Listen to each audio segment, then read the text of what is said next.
നമസ്തേ. കഥകളതി സാഗരത്തിലേക്ക് സ്വാഗതം. നമ്മളിപ്പോൾ പറയിപ്പറ്റ പന്തിരുകുലത്തിലെ കഥകളാണ് പറഞ്ഞുകൊണ്ടിരിക്കുന്നത്. വേദ പഞ്ചമിക്കും വരരുചിക്കും, വരരുചി മഹാബ്രാഹ്മണൻ, പഞ്ചമിയാകട്ടെ ഒരു പറയക്കുടിയിൽ ജനിച്ച ഒരു പെൺകുട്ടി. പക്ഷേ വിധിയുടെ ഒരു വികൃതി എന്നേ പറയാനുള്ളൂ. ആ കുഞ്ഞിനെ കൊല്ലാനായിട്ട് തലയിൽ പന്തൊക്കെ കുറ്റിയടിച്ചൊരു പെട്ടിക്കകത്താക്കി ഒഴുക്കി വിട്ടത് ഒരു ബ്രാഹ്മണൻ്റെ കയ്യിലാണ് കിട്ടിയത്. പുഴയിൽ വെച്ച് ഒഴുകിപ്പോയിക്കൊണ്ടിരിക്കുമ്പോൾ ബ്രാഹ്മണൻ ആ കുഞ്ഞിനെ തൻ്റെ അന്തർജനത്തിനെ ഏൽപ്പിച്ചു. അവർ രണ്ടുപേരും, കുട്ടികളില്ലാത്തവർ രണ്ടുപേരും പഞ്ചമി എന്ന് പേരിട്ട് ആ കുട്ടിയെ വളർത്തി. വിധിയുടെ വികൃതി എന്ന് തന്നെ പറയാൻ പറ്റുള്ളൂ. വരരുചി അങ്ങനെ ചുറ്റിക്കറങ്ങി ദേശാടനത്തിനിടയ്ക്ക് ഈ ബ്രാഹ്മണ ഗ്രഹത്തിലെത്തുകയും അദ്ദേഹത്തിൻ്റെ തനതായ ചില ബുദ്ധിപരീക്ഷകളിലൊക്കെ പഞ്ചമി വളരെ എളുപ്പത്തിൽ സുഗമമായി അങ്ങ് വിജയിക്കുകയും ചെയ്ത് പഞ്ചമിയെ വിവാഹം ചെയ്തു. അതിന് ശേഷമാണ് അറിയുന്നത് അദ്ദേഹം പഞ്ചമി താൻ വേണ്ടെന്ന് വെച്ച, തനിക്ക് വിധാതാവ് നിശ്ചയിച്ച ആ പെൺകുട്ടി തന്നെയാണ് തൻ്റെ ഭാര്യയായി കിട്ടിയത്. ആ വിധിയോടുള്ളൊരു വികൃതി, എങ്ങനെ തിരിഞ്ഞും മറിഞ്ഞും പെൺകുട്ടിയെ കൊല്ലാൻ ഏർപ്പാടാക്കിയിട്ടും അങ്ങനെ ഇങ്ങനെയൊക്കെ വീണ്ടും തൻ്റെ ജീവിതത്തേക്ക് കടന്നു വന്നതിൻ്റെ ഒരു പ്രതികാരം, ബ്രഹ്മാവിൻ്റെ സൃഷ്ടിയോടുള്ളൊരു പ്രതികാരം എന്ന് തന്നെ പറയാം. പ്രസവിക്കുന്ന കുഞ്ഞുങ്ങളെല്ലാം ഉപേക്ഷിച്ചു. പ്രസവം അങ്ങോട്ട് കഴിഞ്ഞ ദേശാടനത്തിന് പോയി രണ്ടുപേരും കൂടി. ഈ കാര്യം അറിഞ്ഞതിന് ശേഷം താനൊരിക്കൽ വേണ്ടെന്ന് വച്ച വനദേവതമാരിൽ നിന്നും കേട്ട് ആ പറയക്കുടിയിൽ ജനിച്ച പെൺകുട്ടിയുടെ ഭർത്താവാകാനുള്ള ബ്രാഹ്മണനാണ് താനെന്ന് അവരിൽ നിന്ന് കേട്ട് അതിനെ ധിക്കരിച്ചുകൊണ്ട് കുട്ടിയെ കൊല്ലാൻ ഏർപ്പാട് ചെയ്യുകയും പിന്നെ എങ്ങനെ ഞാൻ ആ കുട്ടിയെ വിവാഹം ചെയ്യും എന്നൊക്കെ ഒരു വെല്ലുവിളി പോലെ ജീവിതം നയിക്കുകയും ചെയ്ത വരരുചിക്ക് ഒടുക്കം വിധിക്ക് കീഴടങ്ങേണ്ടി വന്നു. ആ പഞ്ചമിയെ തന്നെ വിവാഹം ചെയ്തു. അപ്പോൾ തോന്നി, ഇനി ഉണ്ടാകുന്ന മക്കളൊക്കെ എങ്ങനെ വിധി തന്നെ വളർത്തട്ടെ എന്നുള്ള വാശിയോടെ അദ്ദേഹം ദേശാടനത്തിന് പോയി. ഓരോ പ്രസവം കഴിയുമ്പോഴും വരരുചി പഞ്ചമിയോട് ചോദിക്കും, കുഞ്ഞിന് വായി കീറിയിട്ടുണ്ടോ? ഉണ്ട് എന്നും പഞ്ചമി മറുപടി പറയും. ഈ മറുപടി കേട്ട എന്നാൽ കുട്ടി അവിടെ കിടത്തിക്കോളൂ, എന്നിട്ട് പഞ്ചമി ഇഞ്ഞ് പോരൂ എൻ്റെ കൂടെ. വീണ്ടും നടക്കും. അങ്ങനെ അടുത്ത കുട്ടിയെ പ്രസവിക്കും. അങ്ങനെ 12 പ്രസവിച്ചു പഞ്ചമി. 12ാമത്തെ കുട്ടിയെ പ്രസവിച്ചപ്പോഴേക്കും പഞ്ചമിക്ക് അതിലപ്പുറം വാശിയായിട്ട് പറഞ്ഞു, ഈ കുഞ്ഞിനെ ഞാൻ കൊടുക്കില്ല, ഇതിനെ ഞാൻ ഉപേക്ഷിക്കില്ല, എന്ത് കുട്ടിയായാലും വേണ്ടില്ല എന്ന് കരുതി തീരുമാനിക്കുകയും ആ പ്രസവത്തിലുണ്ടായ കുഞ്ഞിനെ വായി കീറിയിട്ടുണ്ടോ എന്ന് ചോദിച്ചപ്പോൾ ഇല്ല എന്നങ്ങോട്ട് പറഞ്ഞു.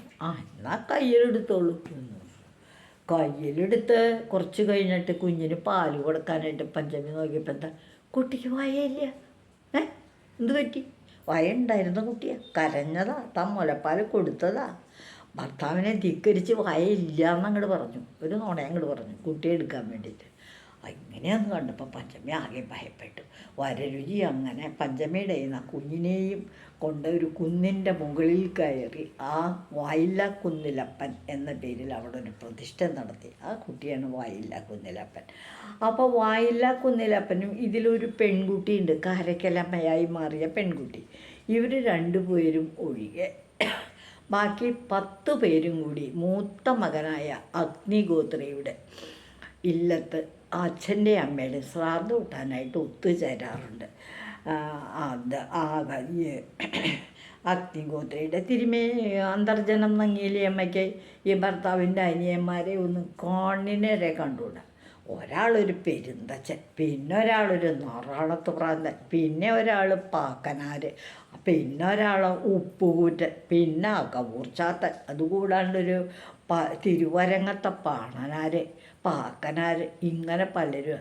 ഇവരെയൊക്കെ അനിയന്മാരായി കരുതി സൽക്കരിക്കാനൊന്നും നങ്ങേരെ അന്തർജനം തയ്യാറില്ല. അങ്ങനെ അവരുടെ യാത്ര തുടർന്നുകൊണ്ടിരിക്കെ ഇപ്പോൾ നമ്മൾ പറയുന്നത് ഒരു ദിവസം ഈ പാക്കനാരും അഗ്നിഗോത്രിയും തമ്മിൽ എന്തെന്നില്ലാത്തൊരു സ്നേഹബന്ധമുണ്ട്. കാരണം മൂത്ത മകൻ വരരുചിയുടെയും പഞ്ചമിയുടെയും മൂത്ത പുത്രൻ അഗ്നിഗോത്രിയാണ്. അപ്പം തൻ്റെ മൂത്ത ജ്യേഷ്ഠനെ ഇങ്ങനെ ഇടയ്ക്ക് കാണണം എന്നൊരു തോന്നൽ പാക്കനാർക്ക്.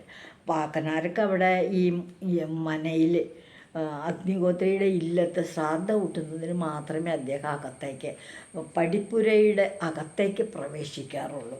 ബാക്കിയല്ലാത്തപ്പോൾ അവിടെ ചെല്ലും, ആരെങ്കിലും കാര്യസ്ഥന്മാരോട് കാവൽക്കാരോട് പറയും, തിരുമനസ് അകത്തുണ്ടെങ്കിൽ ഒന്ന് വരാൻ പറയൂ, പാക്കനാർ വന്നേക്കണമെന്ന് പറയൂ എന്ന് പറയും. പാക്കനാർ തൻ്റെ സ്വന്തം അനിയനാന്ന് അഗ്നിഹോത്രിക്ക് വേഗം ഓടി വരും. അവിടെ പടിപ്പുരയിൽ ഇരുന്നുകൊണ്ടാണ് രണ്ടാളുടെ സംഭാഷണവും കളി പറച്ചിലും കാര്യം പറച്ചിലും ഒക്കെ. ഒരു ദിവസം അങ്ങനെ പാക്കനാർ കാലത്തെ തന്നെ രാത്രി ഇങ്ങനെ കിടക്കും, മനസ്സിന് എന്തെന്നില്ലാത്തൊരു അസ്വസ്ഥത. മൂത്ത ജ്യേഷ്ഠനായ അഗ്നിഹോത്രിയെ ജ്യേഷ്ഠനെ ഒന്ന് കാണണം, വലിയേട്ടനെ ഒന്ന് കാണണം. തൻ്റെ മൂത്ത സഹോദരനാണ്, വലിയേട്ടനെ കാണണം, ഇത് തന്നെ ആഗ്രഹം. രാവിലെ തന്നെ വെളുപ്പിന് എണീറ്റ് പാക്കനാർ തൻ്റെ ജ്യേഷ്ഠ സഹോദരനായ അഗ്നിഹോത്രിയെ കാണാനായിട്ട് അങ്ങോട്ട് പോയി. തൻ്റെ കുടിലിൽ നിന്ന് അങ്ങോട്ട് അദ്ദേഹത്തിൻ്റെ ഇല്ലത്ത് ചെന്നു. മാതാപിതാക്കളുടെ ഈ ശ്രാദ്ധ കൂട്ടണേന് മാത്രമേ അദ്ദേഹം അകത്ത് കടക്കാറുള്ളൂ, പടിയുടെ പുറകെ. എന്നിട്ട് അവിടുത്തെ ഒരു കാവൽക്കാരൻ തിരുമനസ് ഇപ്പോൾ എന്താ ചെയ്യണേ? അപ്പം രാവിലെ ചെന്നപ്പോൾ ചോദിച്ചേ, തിരുമനസ് ഇപ്പം അവിടെ എന്താ ചെയ്യണേ? എനിക്കൊന്ന് കാണാൻ വേണ്ടിയിട്ട് വന്നതാണ് എന്നൊന്നും അങ്ങനെ അങ്ങോട്ട് സൂചിപ്പിച്ചില്ലെങ്കിൽ എന്താ ചെയ്യണേന്ന് പറഞ്ഞിട്ട് അകത്ത് പോവാം, അല്ലെങ്കിൽ അദ്ദേഹത്തിനോട് ഇപ്പുറത്തേക്ക് വരാൻ പറയാം, അല്ലെങ്കിൽ താൻ വന്നിട്ടുണ്ടെന്ന് പറഞ്ഞാൽ ഏട്ടൻ എന്തായാലും ഇപ്പോൾ വരും, അതിനിപ്പോൾ എന്താ ചെയ്യണേന്നൊന്നും അറിയണ്ടേ? രാവിലെ അങ്ങോട്ട് പ്രഭാതമായല്ലേ ഉള്ളൂ. ഉടൻ തന്നെ ആ കാവൽക്കാരൻ എന്തു പറഞ്ഞു എന്നറിയാമോ? തിരുമനസ് ഇപ്പം എന്താ ചെയ്യണേ? ഇതാണ് പാക്കനാർ ചോദിച്ചത്. ഉടൻ തന്നെ പറഞ്ഞു, അദ്ദേഹം ഇപ്പം ഗണപതി ഹോമം നടത്തുക. രാവിലെ തൻ്റെ ഇല്ലത്ത് സ്ഥിരം എന്നും ഗണപതി സേവയുണ്ട്, ഗണപതി ഹോമമുണ്ട്, ആ ഗണപതി ഹോമം നടത്തുകയാണെന്ന് പറഞ്ഞു. ഓ ശരി. അപ്പോൾ പാക്കനാർ ഇങ്ങനെ തനിക്ക് നടക്കണതിനുള്ള സഹായത്തിന് വേണ്ടിയിട്ട് ഒരു വലിയൊരു കോല്, തന്നേക്കാൾ 2 അടി ഉയരം കൂടുതലുള്ളൊരു കോലിങ്ങനെ കുത്തിപ്പിടിച്ചുകൊണ്ട് ഒരു മുളം കഷ്ണം, ആ കോലുകൊണ്ട് ഈ അഗ്നിഹോത്രിയുടെ മുറ്റത്ത് തന്നെ ഒരു കുഴി അങ്ങോട്ട് കുഴിച്ചു. അതുകൊണ്ട് ഇങ്ങനെ തോണ്ടി മുളയുടെ അറ്റം കൊണ്ട് കൂർപ്പിച്ച് വെച്ചിക്കല്ലേ, അതുകൊണ്ട് ഇങ്ങനെ തോണ്ടി ഒരു കുഴി അങ്ങോട്ട് ഉണ്ടാക്കി വെച്ചു. എന്നിട്ട് അവിടെ പോയിരുന്നു, അപ്പുറത്ത് മാറിയിട്ട് ഒരു കല്ലുമ്മ പോയിരുന്നു. കുറച്ച് നേരം കഴിഞ്ഞിട്ട് ഒരു കഷ്ടിച്ചര 3/4 മണിക്കൂർ അങ്ങോട്ട് കഴിഞ്ഞു. അവിടെ ചെന്ന് കഴിഞ്ഞിട്ട് ഭൃത്യനോട് ചോദിച്ചു, തിരുമേനിയുടെ ഗണപതി സേവ കഴിഞ്ഞു ആവോ, ഒന്ന് നോക്കിയിട്ട് വരാമോ? തിരുമേനിയുടെ ഗണപതി സേവ കഴിഞ്ഞു ഒന്ന് നോക്കി വരാൻ പറ്റുമോ? അദ്ദേഹം ഓടിപ്പോയി ചെന്ന് നോക്കി കഴിഞ്ഞു. തിരിച്ചിവിടെ വന്നപ്പോൾ പാക്കനാർ വന്നപ്പോൾ ചോദിച്ചു, വേഗം വൃത്തി വന്നിട്ട് കഴിഞ്ഞു ഗണപതി ഹോമം കഴിഞ്ഞിരിക്കുന്നു. പക്ഷേ ഇപ്പം അദ്ദേഹം സഹസ്രാവൃത്തി ചെയ്യുക. സഹസ്രാവൃത്തി എന്ന് വെച്ചാൽ സഹസ്രനാമം ചൊല്ലല്ലേ, സഹസ്രനാമ ജപം തുടങ്ങിയേക്കുക. അതെയോ? ഉടൻ തന്നെ പാക്കനാർ എന്ത് ചെയ്തു, തൻ്റെ കയ്യിലുള്ള മുളങ്കമ്പ് കൊണ്ട് ആദ്യത്തെ കുഴിയുടെ അടുത്തായിട്ട് മറ്റൊരു കുഴിയും കൂടി കുഴിച്ചു. അപ്പം കുഴി 2ആയേ. അങ്ങനെ കുഴിച്ചു, വീണ്ടും പോയി കാത്തിരുന്നു. കുറച്ച് സമയം കഴിഞ്ഞപ്പോൾ പാക്കനാർ എന്ത് ചെയ്തു, തിരുമനസിൻ്റെ സഹസ്രാവൃത്തി കഴിഞ്ഞോന്ന് ഒന്ന് നോക്കി വരാമോ, എനിക്ക് അദ്ദേഹത്തെ ഒന്ന് കാണാനാണേ എന്ന് പറഞ്ഞു. ഓഹോ നോക്കാം എന്ന് പറഞ്ഞു. ഭൃത്യൻ ഓടിപ്പോയി. സഹസ്രാവൃത്തി അദ്ദേഹത്തിൻ്റെ കഴിഞ്ഞു കേട്ടോ തിരുമനസിൻ്റെ. പക്ഷെ അദ്ദേഹം ഇപ്പം സത്യനാരായണ പൂജ നടത്തുക. അതേന്നെ, സത്യനാരായണ പൂജ ഇവിടെ നിത്യം പതിവുണ്ട്. അദ്ദേഹത്തിന് സത്യനാരായണ പൂജ വളരെ വിശ്വാസമാണ്. അദ്ദേഹം ഇപ്പം സത്യനാരായണ പൂജ നടത്താൻ. പാക്കനാർ എന്ത് ചെയ്തു, 2ാമത്തെ കുഴിയുടെ ഇപ്പുറം കൊണ്ട് അടുത്തൊരു കുഴി കുത്തി. ആ കുഴി കുത്തിക്കഴിഞ്ഞാൽ അവിടെ പോയി കാത്തിരുന്നു. ഇങ്ങനെ ഓരോരോ സന്ദർഭങ്ങളിൽ അഗ്നിഹോത്രി എന്ത് ചെയ്യുന്നു എന്ന് തിരക്കിയപ്പോൾ അദ്ദേഹം സൂര്യ നമസ്കാരമാണ് ഇപ്പം ചെയ്തുകൊണ്ടിരിക്കുന്നത്. അതെയോ, സൂര്യ നമസ്കാരം അപ്പം ഇത്തിരി നേരം വേണ്ടി വരില്ലേ? കുറച്ച് നേരം വേണ്ടി വരും എന്ന് പറഞ്ഞു. അങ്ങനെ സൂര്യ നമസ്കാരമാണെന്ന് പറഞ്ഞപ്പോൾ അടുത്ത് വേറൊരു കുഴി കുത്തി. അതും കഴിഞ്ഞ് കുറച്ച് നേരം കഴിഞ്ഞ് ചെന്ന് ചോദിച്ചപ്പോൾ അദ്ദേഹം ഇപ്പോൾ സാളഗ്രാമ പൂജ ചെയ്യണത്. അഗ്നിഹോത്രിക്ക് എന്ന് സാളഗ്രാമ പൂജ എൻ്റെ ഇല്ലത്ത്. അദ്ദേഹം ഇപ്പോൾ ആ പൂജ നടത്തിക്കൊണ്ടിരിക്കുക. അടുത്ത കുഴിയും കുഴിച്ചു പാക്കനാർ. പിന്നെ കുറച്ച് നേരം കഴിഞ്ഞപ്പോൾ അവിടെ എന്താ ഇപ്പം ചെയ്യണേന്ന് ചോദിച്ചപ്പോൾ എന്ന് പറഞ്ഞു, ഇപ്പം ഭഗവത് സേവയാണ്. ഭഗവത് സേവ എന്ന് പറഞ്ഞാൽ ഭഗവതി സേവ. ഇപ്പം നടക്കുക. ഇപ്പം കഴിയും പൂജ. ഏതായാലും കാലത്തെ വന്നതല്ലേ, ഇത്ര നേരമായിട്ട് ഉച്ചയ്ക്ക് ഏതാണ്ട് ഊണിൻ്റെ നേരം ആവണു. അപ്പോൾ ഇദ്ദേഹം ഇപ്പോൾ വരും എന്നും പറഞ്ഞിരുന്നു. പിന്നെ ഓരോ തവണ അദ്ദേഹം നടത്തുന്ന ഓരോരോ പൂജകൾ കഴിയുമ്പോഴേ ഉച്ചവറ ഈ സമയം. അപ്പോഴേക്കും അഗ്നിഹോത്രി ഭൃത്യം പറഞ്ഞു, ഓടി വന്ന് ഓടിപ്പോവൽ കുറേ നേരമായാലും എന്താണെന്ന് വെച്ചാൽ. അപ്പം എല്ലാം അവിടുത്തെ അന്യം പാക്കനാർ വന്നിട്ടുണ്ട്. എന്നോട് കുറച്ച് നേരമായി ചോദിക്കണേ, അങ്ങ് എന്താ ചെയ്യണേ തിരുമേനി ഇപ്പം എന്താ ചെയ്യണേ, തിരുമനസ് ഇപ്പം എന്താ ചെയ്യണേന്നിങ്ങനെ ഞാൻ പറയാറുണ്ട്. ഇപ്പോൾ അതാ കഴിഞ്ഞു പറഞ്ഞു, ഭഗവത് സേവയും കഴിഞ്ഞു. ഇപ്പം അദ്ദേഹത്തിൻ്റെ സാളഗ്രാമ പൂജയാണ് ഏറ്റവും ഒടുവിലായിട്ട്, അതും ഇപ്പോൾ കഴിഞ്ഞേക്കുള്ളൂ എന്ന് ഞാൻ പറഞ്ഞിട്ട്, ഓ തേരശ്ശേയില്ലേ പാക്കനാർ വന്നിട്ട്. അട്ടെ ഞാൻ അവിടെ പോയി കണ്ടോളാം എന്നും പറഞ്ഞ് പാക്കനാരെ കാണാനായിട്ട് അഗ്നിഹോത്രി അങ്ങ് വാതിൽക്കൽക്കുക, ഗോപുരവാതിൽക്കൽക്കുക. അതായത് സാധാരണ വിരുന്നുകാരൊക്കെ വരുന്ന മുറ്റത്ത് അവിടേക്ക് ചെന്നു. അവിടെ ചെന്ന് കഴിഞ്ഞപ്പോൾ പാക്കനാർ വിളിച്ചു, പ്രഭാത പൂജകളെല്ലാം സുഖമായിട്ട് കഴിഞ്ഞില്ലേ അങ്ങയുടെ എന്ന് ചോദിച്ചു. ഓ ഞാൻ എല്ലാ പൂജകളും കഴിഞ്ഞു. വല്ലാത്ത പാക്കനാരൊക്കെ എങ്ങനെയാണ് അവിടെ വന്നിട്ട് വല്ലാണ്ട് മുഷിച്ചിൽ തോന്നിയോ. ഈ പൂജകളൊക്കെ നിത്യം ഞാൻ ചെയ്യണതാണ്, ഇതൊക്കെ കഴിഞ്ഞല്ലാണ്ട് ഞാൻ വെള്ളം കുടിക്കില്ല, പടി പുറത്ത് കിടക്കില്ല എന്ന് പറഞ്ഞു. ഓ കാത്തിരുന്ന് മുഷിച്ചലായിട്ടുണ്ടാവൂല്ലേ എന്നിങ്ങനെ പറഞ്ഞു. ഓ അത് സാരമൊന്നുമില്ല, എല്ലാത്തിനും ഒരു നേരവും കാലമൊക്കെ ഉണ്ടല്ലോ. പൂജ കഴിക്കാനും കർമ്മങ്ങളും മറ്റ് ദേവ ആരാധനകൾ ചെയ്യാനും ഒക്കെ സമയമുണ്ടല്ലോ, ഇപ്പോഴേതായുള്ളൂല്ലോ എന്ന് പറഞ്ഞു. ആട്ടെ ഈ അങ്ങനെ നോക്കിക്കഴിഞ്ഞപ്പോഴാണ് ഈ മുറ്റത്ത് കുഴികളൊക്കെ ഉണ്ട്. അല്ലല്ല ഇതെന്താ പാക്കനാരെ മുറ്റത്ത് കുറേ കുഴികളൊക്കെ കാണാനുണ്ടല്ലോ, ഈ കുഴികൾ കുത്തിയിട്ടേക്കണ എന്താ അത്, എത്ര കുഴികളാണ് ഇവിടെ കുത്തിയിരിക്കണത് എന്ന് ചോദിച്ചു. അല്ല ഇതെന്താ മുറ്റത്ത് കാണുന്നത്, പാക്കനാർ എത്ര കുഴികളാണ് ഇവിടെ കുത്തിയിരിക്കണത് എന്നിങ്ങനെ ചോദിച്ചപ്പോൾ അടിയൻ, അതായത് വളരെ താഴ്മയോടെ അടിയൻ എന്ന് പറഞ്ഞ ഇത് വളരെ വണക്കത്തോടു കൂടി പറഞ്ഞു. എന്ത് പറഞ്ഞു, പാക്കനാർ എത്ര കുഴികളാണ് ഇവിടെ കുത്തിയിരിക്കുന്നത് അല്ല ഒന്ന് ചോദിക്കട്ടെ എന്ന് പറഞ്ഞിട്ട് ചോദിച്ചു. അല്ല ഇതെന്താ മുറ്റത്ത് കാണുന്നത്, പാക്കനാർ ഇവിടെ എത്ര കുഴികളാണ് കുഴിച്ചിട്ടേക്കണേ. അപ്പോൾ പാക്കനാർ, അടിയൻ കുഴികൾ പലതും കുഴിച്ചു പലതും കൂത്തിനുള്ളിൽ വാസ്തവം തന്നെ, എന്നാൽ എത്ര കുഴിച്ചാലും ഒരു കുഴിയിലും ഇതുവരെ വെള്ളം കൊണ്ടിട്ടില്ല എന്ന് പറഞ്ഞു. സാധാരണ കുഴിക്കുമ്പോൾ വെള്ളം കാണുന്നത്, ഇവിടെ ഈ കുഴികളൊക്കെ 18 ചുരുങ്ങിയത് 18 കുഴികളെങ്കിലും കുത്തേണ്ട സമയമായി. ഇപ്പം ഞാൻ 56 കുത്തി എന്ന് തന്നെ പറയാം.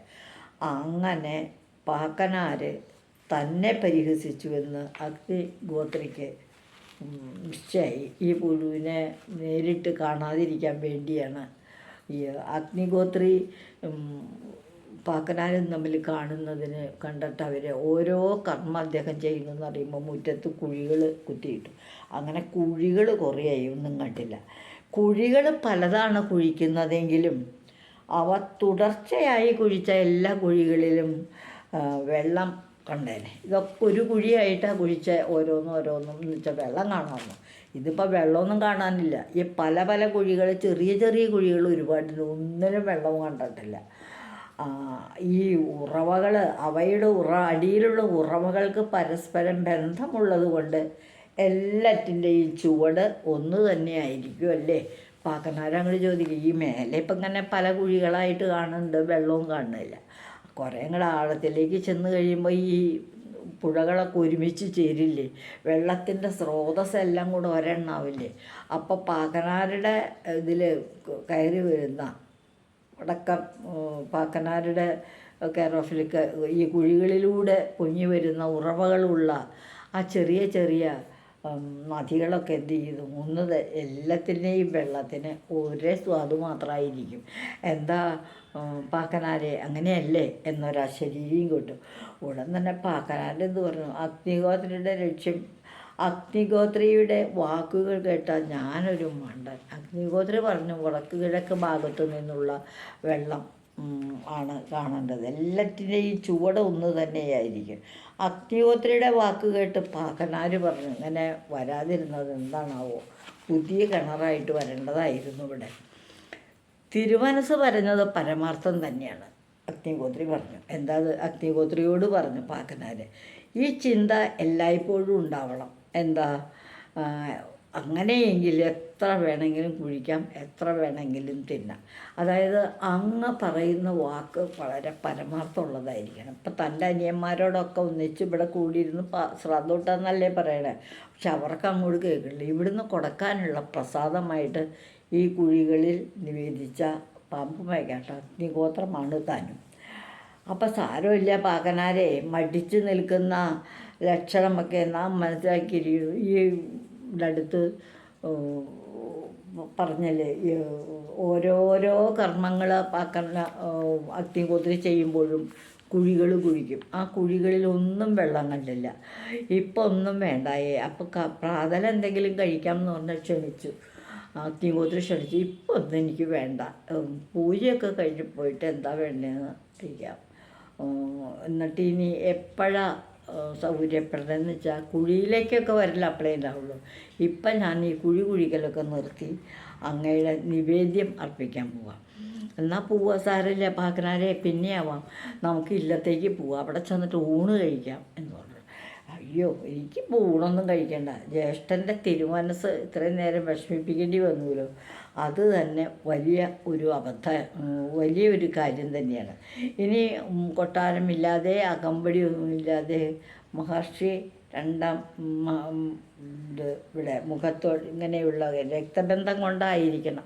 തനിക്ക് ഈയിടെയായിട്ട് ചേട്ടനെ കൂടെ കാണണമെന്ന് തോന്നുന്നു. താൻ ചേട്ടൻ്റെ അടുത്ത് വന്ന് ജ്യേഷ്ഠനെ കാണുകയും സംസാരിക്കുകയും ചെയ്ത് അങ്ങോട്ട് പോവുകയും ചെയ്യുന്നു. അപ്പോൾ ഇതിങ്ങനെ ഈ കൂടെ ചേട്ടനെ കാണാൻ വരുമ്പോൾ മറ്റു ചിലരൊക്കെ കൂടെ ഉണ്ടാവും. ചിലപ്പോൾ അനിയന്മാർ തന്നെ ഉണ്ടാവും, ഇല്ലെങ്കിൽ ആരെങ്കിലും ആശ്രിതരുണ്ടാവും.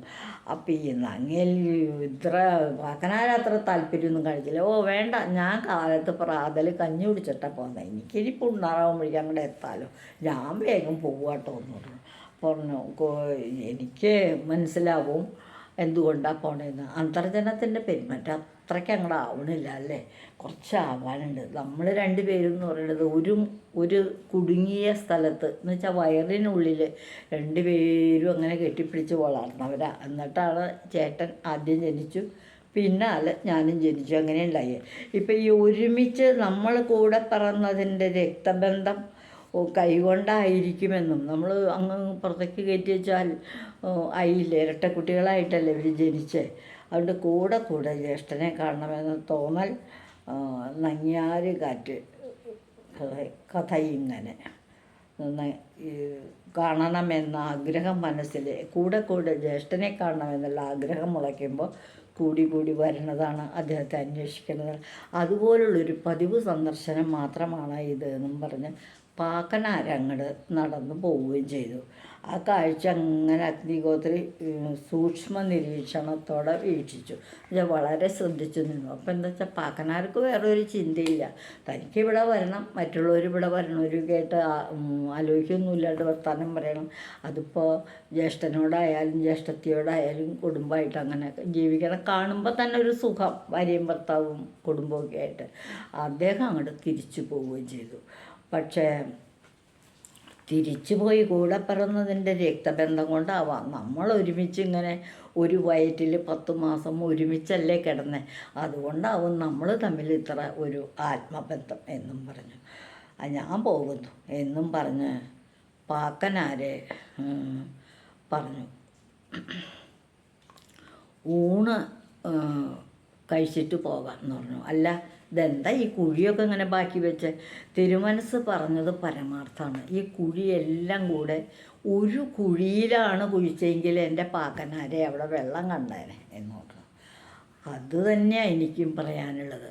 ഇത്രയേറെ പൂജകൾ അങ്ങ് കഴിച്ചു, ഇതെല്ലാം കൂടി ഒരു ദൈവത്തെയാണ് വിശ്വസിച്ച് പൂജിച്ചെങ്കിൽ അവിടുന്ന് അനുഗ്രഹം കിട്ടിയല്ലേ. ഇതിപ്പോൾ ദിവസവും പലരെയും വിളിച്ചിട്ട് ആരെയൊന്നും കിട്ടാത്തൊരു സ്ഥിതിവിശേഷമാണ് കാണണേ എന്നും പറഞ്ഞ് പാക്കനാരങ്ങ് നടന്നു പോവുകയും ചെയ്തു. നമുക്ക് ഇതിൽ നിന്നും മനസ്സിലാക്കേണ്ട പൊരുൾ എന്താണ്? നമ്മൾ ഏകദൈവത്തിൽ വിശ്വസിക്കുക. ഒരുപാട് ദൈവങ്ങളുണ്ട്, 33 കോടി ദൈവങ്ങൾ. എല്ലാവരിലും ഈശ്വരാംശമുണ്ട്. ചിലരൊക്കെ മഹാവിഷ്ണുവിനെ പൂജിക്കുന്നു, ചിലർ മഹാദേവനെ പൂജിക്കുന്നു, പിന്നെ ചിലർ ശിവകുടുംബത്തിൽ ദേവിയെ പൂജിക്കുന്നു, മഹാലക്ഷ്മി പൂജിക്കുന്നു, ശിവപുത്രന്മാരായ അയ്യപ്പന് എന്താ ഒരു തിരക്ക് ശബരിമലയിൽ.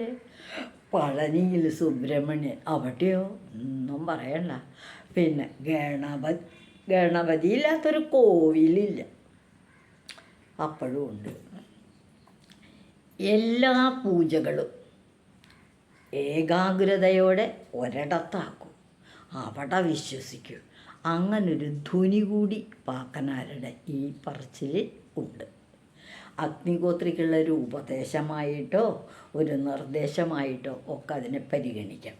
ഇതാണ് ഇന്നത്തെ കഥ, പാക്കനാരുടെ ഒരു സാരോപദേശം. സ്വന്തം ജ്യേഷ്ഠനായ അഗ്നിഹോത്രിക്കാണ് കേട്ടോ. ഇതുവഴി വന്നാലും ഇത്തിരി നേരം ഇരുന്നാലും കഥകൾ കേട്ടാലും കളിയായി പറയും കഥയാണേ, കാര്യം പറയും കഥയാണേ. എല്ലാവർക്കും നന്ദി.